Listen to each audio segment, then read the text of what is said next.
Dawn breaks over Florence in the spring of 1348, and the city wakes not to church bells or market cries, but to a heavy stillness.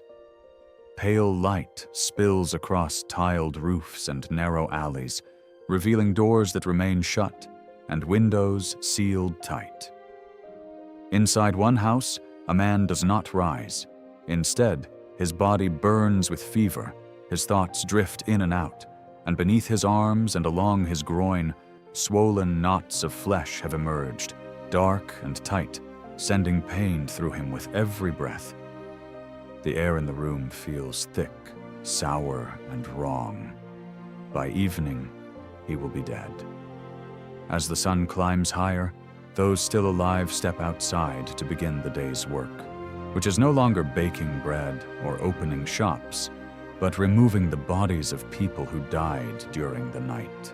Neighbors drag corpses from houses where entire families have gone silent.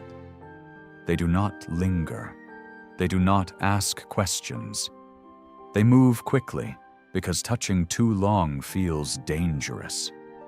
Funeral biers creak through Florence's winding streets, stacked high with the dead.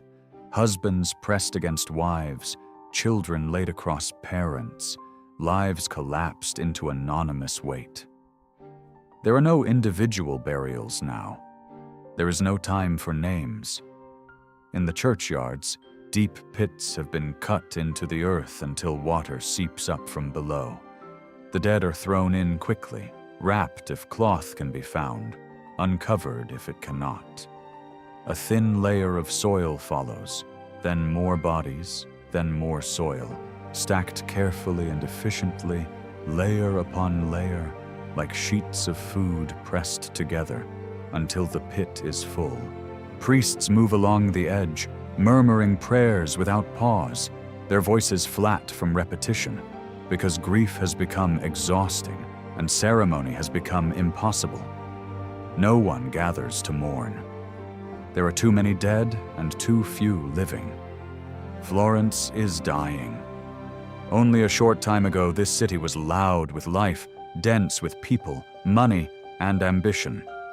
Florentine banks financed kings. Its wool and cloth clothed the continent. Ideas moved through its streets as freely as gold, and confidence filled the air. It existed as a network of independent city-states, each governing itself, competing fiercely and growing rapidly. Florence, Venice, Milan, and Genoa had become centers of trade and thought, drawing people in from the countryside with promises of work and freedom. Yet beneath that confidence, weakness had already taken hold. Outside the cities, harvests had failed again and again as temperatures declined and seasons shifted unpredictably. Rural populations suffered from hunger and malnutrition, their bodies already strained. Records from towns near Florence show repeated waves of death in the years before the plague, warnings that went unheeded. Within the cities, a financial crisis was quietly unfolding. Florentine banks had extended vast loans that were never repaid. Trade routes faltered, credit dried up. By the early 1340s, Italy was crowded, indebted, hungry, and fragile. It was prepared for disaster. Far beyond Florence, that disaster was already moving. Along the great trade routes linking Asia, the Middle East, and Europe, a deadly sickness traveled with merchants and caravans, striking China, India, Persia, Syria, and Egypt. Stories spread faster than facts, tales of a great pestilence that emptied cities and erased villages. Merchants carried these rumors westward, whispering them in ports and markets. Florentines listened, but from a distance, imagining the disease as something foreign, tied to distant lands and unfamiliar people. They did not realize that the same networks carrying silk, spices, and wealth were also carrying death. By late 1347, plague ships docked in Sicily, their decks littered with corpses. Within months, the disease reached Venice, Genoa, Pisa, and Rome. By the spring of 1348, it entered Florence. Unlike illnesses that crept quietly, the plague announced itself with terrifying clarity. Victims burned with fever, coughed blood, and developed grotesque swellings filled with dark fluid that burst and oozed. The smell alone marked them, a heavy stench that clung to clothing, walls, and skin. Most who were infected died within 5 days. Florence's population collapsed with paralyzing speed, shrinking from over 100,000 to nearly half that number in only a few years. The city fractured in response.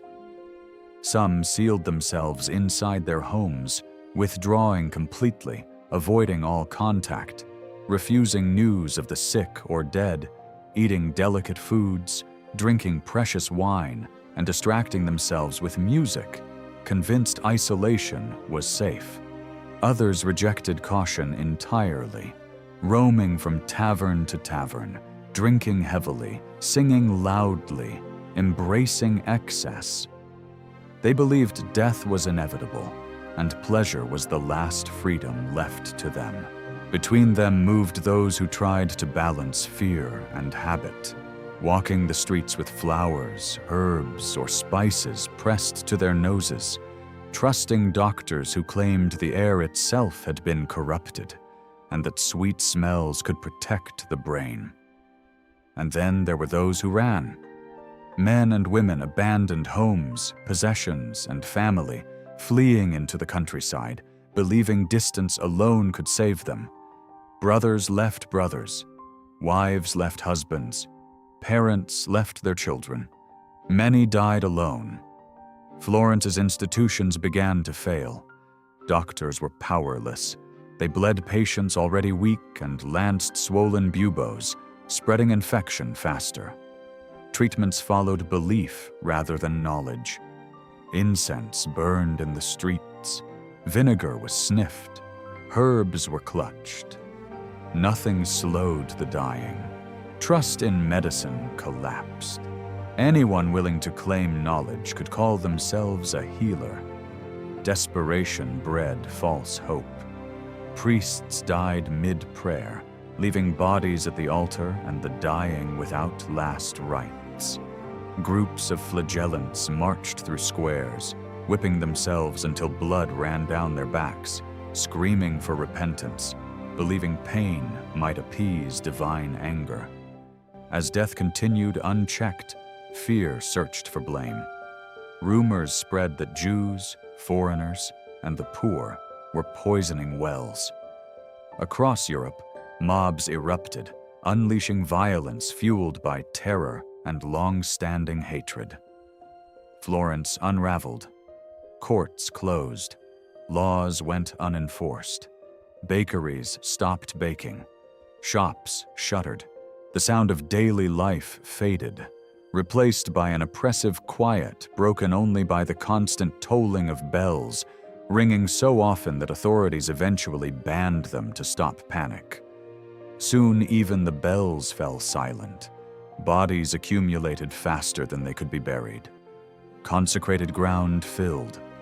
Mass graves became a necessity rather than sacrilege. Florence ceased to function as a city and became a collection of survivors waiting.